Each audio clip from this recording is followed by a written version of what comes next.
What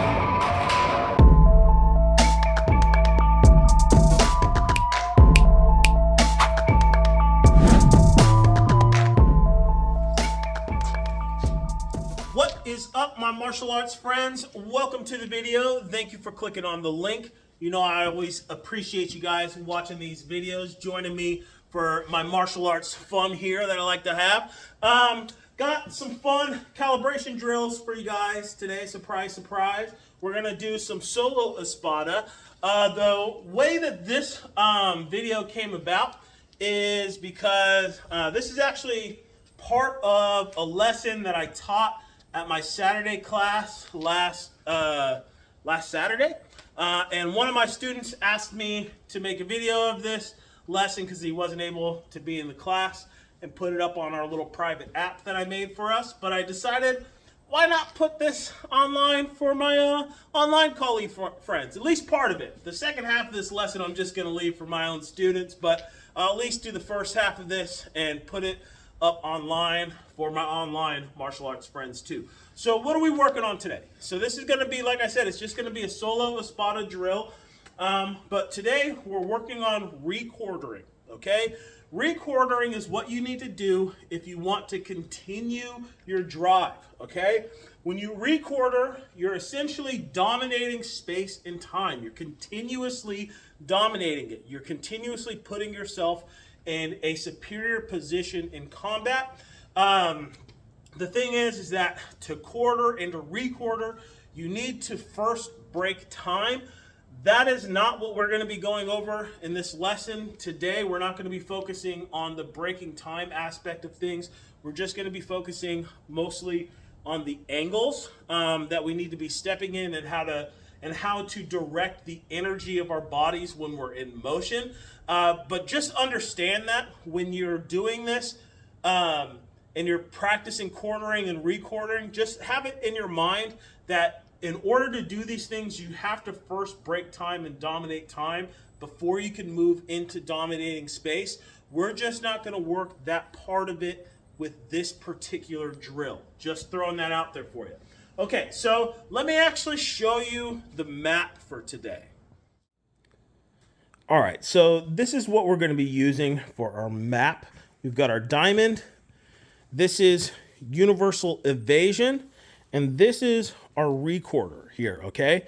The reason why there's two lines coming off is because, well, we'll get into that. It really depends on how your opponent maneuvers, where they move. That dictates how you have to requarter, but I wanted to show you guys, this is the map that we're gonna be using today.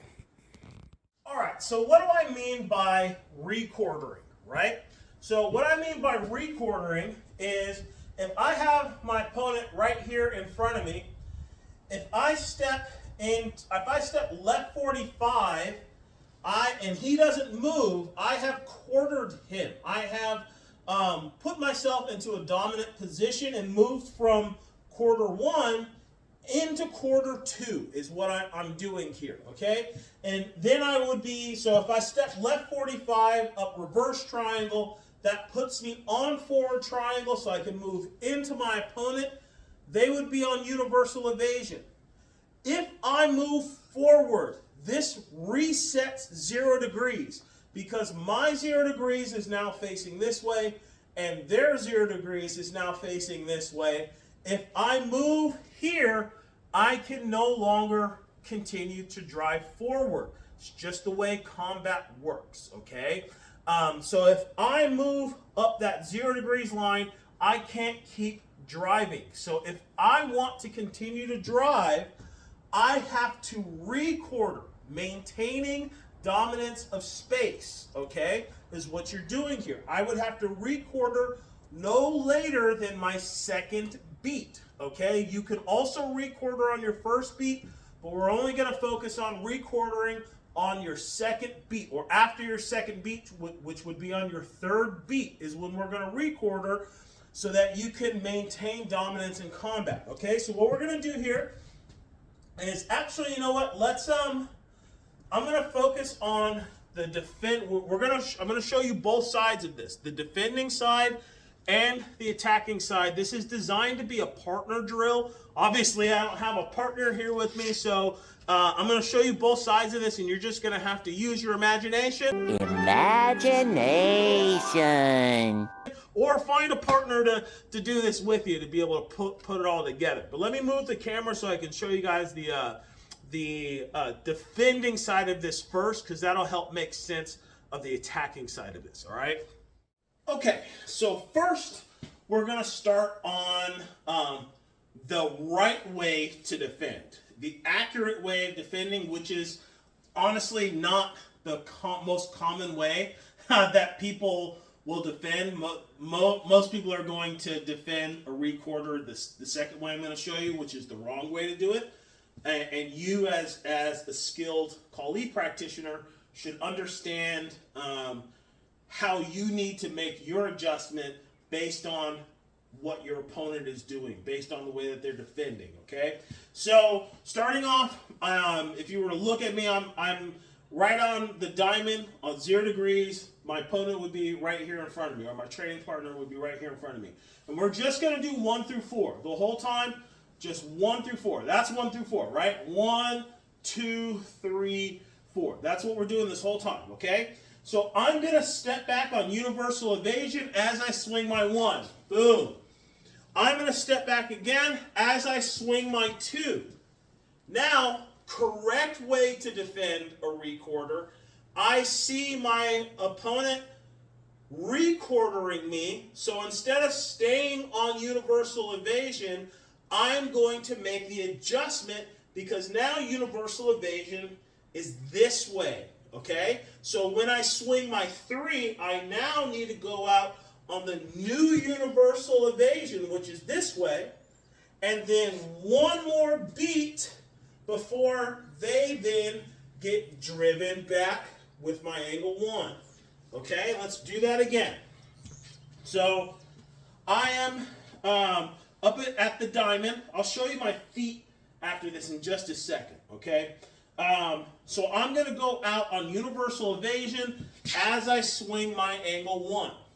Then I'm going to go out again on universal, same line as I swing the 2, changing the line. I see that my opponent is about to requarter, so I'm going to adjust universal, defending properly.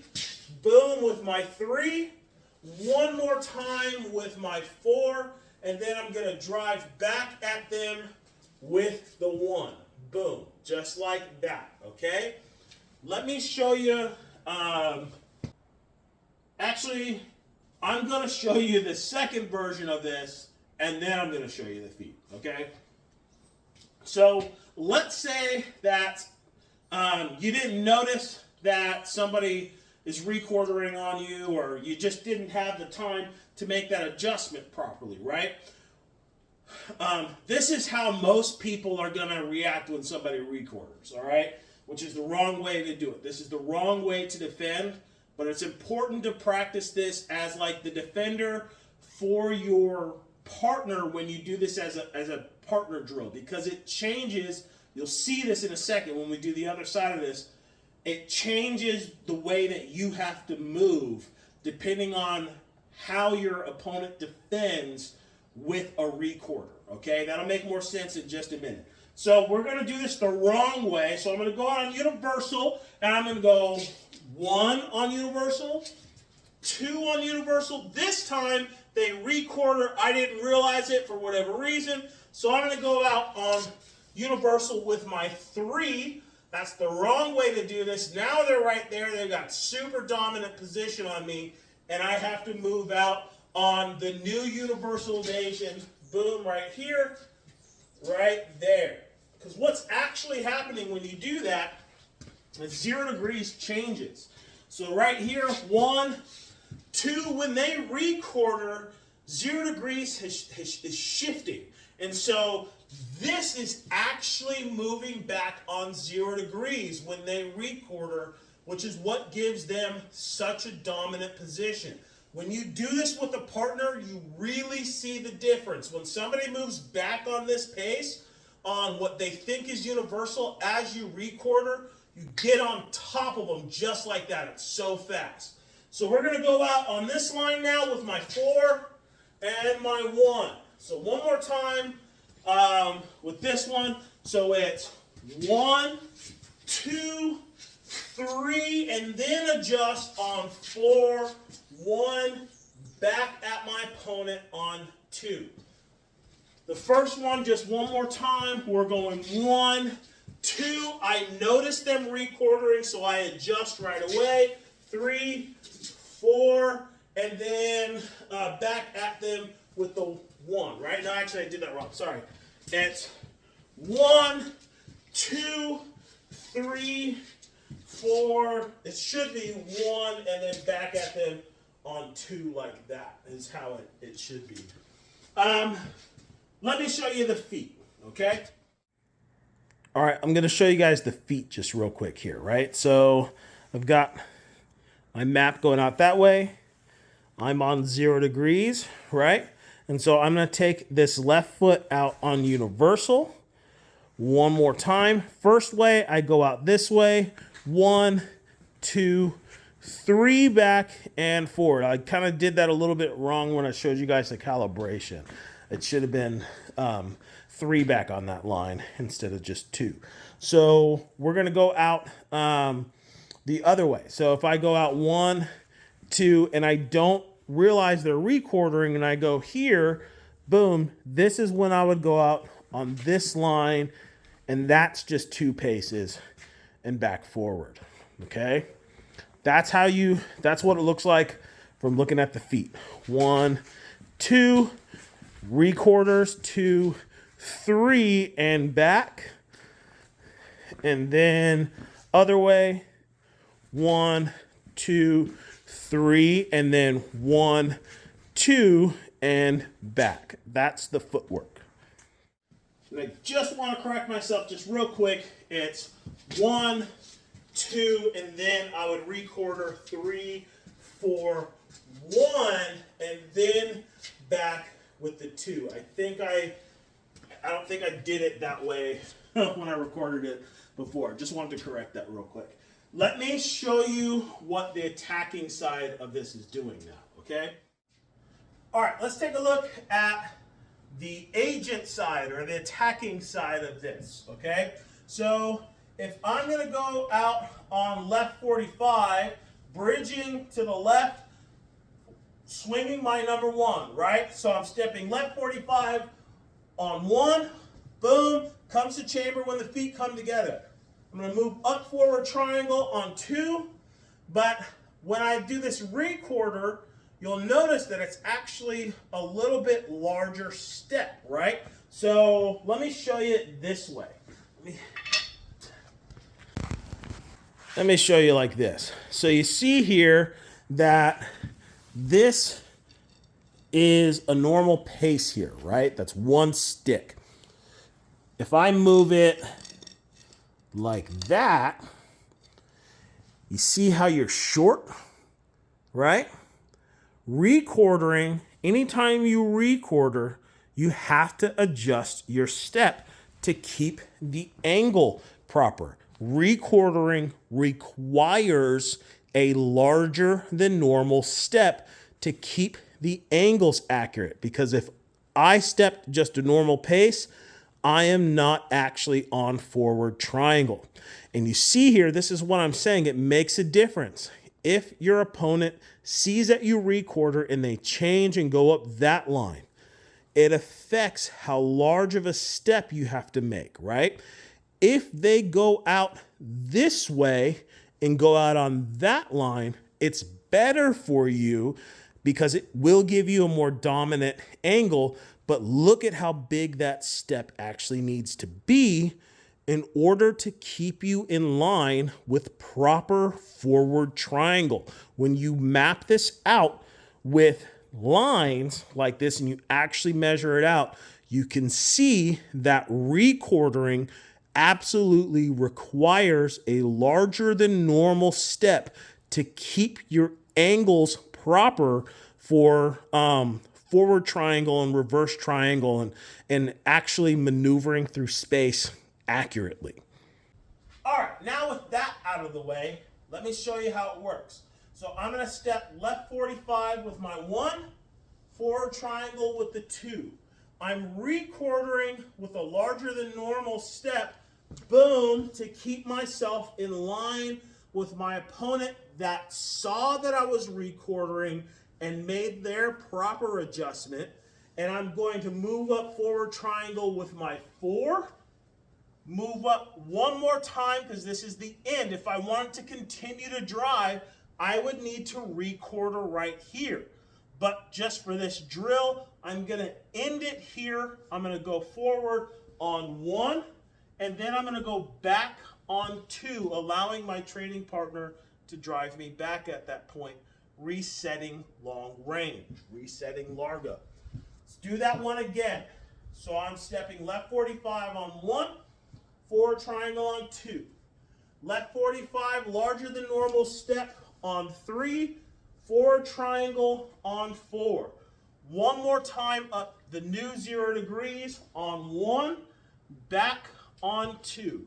Boom, like that.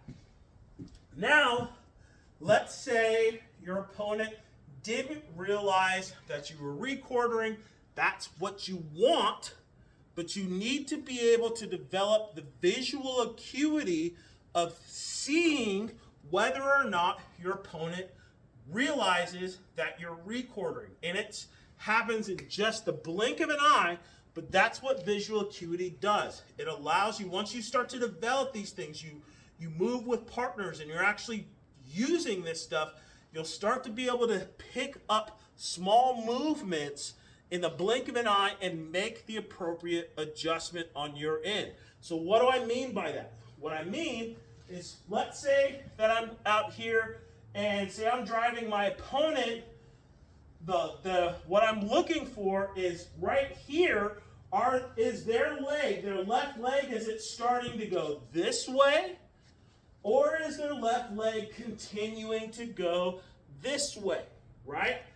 That's the cue that I'm looking for when I'm attacking and I get to the end of forward triangle. Right as I'm about to requarter, I need to pay attention, develop the visual acuity with my partner training to notice, are they making their adjustment or are they staying on 0 degrees? If they stay on 0, the new 0, right, they think it's universal. But if they stay here, in line here, I know that my step has to be much larger to keep me in proper line with forward triangle, with the actual way that I need to be moving through space, okay? So what that looks like is in order to make that large step, you need to, especially if you're a smaller person. One of my students is a 73-year-old man, and he's not 5'8", I don't think. He looked at this step, he looked at that huge line the first time he saw it, and he's like, there's no way I can make that step, you're crazy. But then I showed him how to drive his energy into his footwork and utilize his inertia, put the energy of motion behind his footwork, and he got every bit of that step. And this is how you do that, okay? So when I step here, my feet come together and I change my orientation here. It's very important to bring your feet together, and then when you're here, when I see that my opponent is staying on this line, I need to turn my body and basically run with my left foot in this direction, right? The key is to keep that forward momentum going, boom, because that step becomes very easy. If you're very choppy with your motion on this, that is just about, it's ridiculous. It's very difficult to make that very large step. If you get to where you're utilizing your inertia, where you're able to drive it and direct it forward properly, you can use that forward motion to make that step super easily, okay? So just understand that when you're doing this version of it and you're requartering to stay in line with somebody that does not move properly, utilize your inertia, utilize your forward energy to make that larger than normal step. So we're going to step 1, 2, 3, 4, 1, back on 2. I'm telling you, when they move that way and you make that huge step like that, it feels like you just jump right on top of them. It's crazy. 1, 2, 3, 4, 1, 2. One more time. 1, 2, 3, 4, 1, 2. That is what I got for you guys today in this video. You know what? Why not run through it a couple of times on all of them for you real fast, huh? Attacking first.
Is what I got for you for this video today.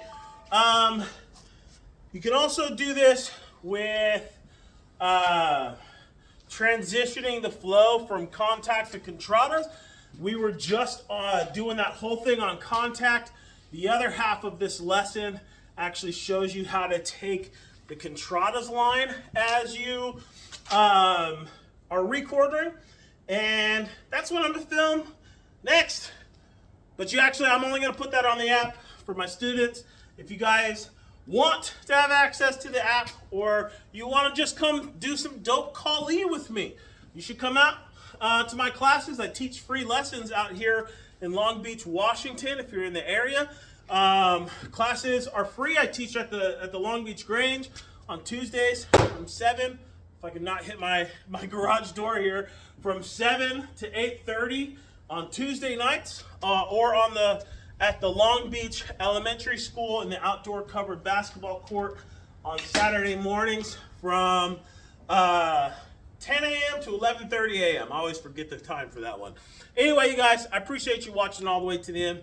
I think you are awesome. God bless. Deuces.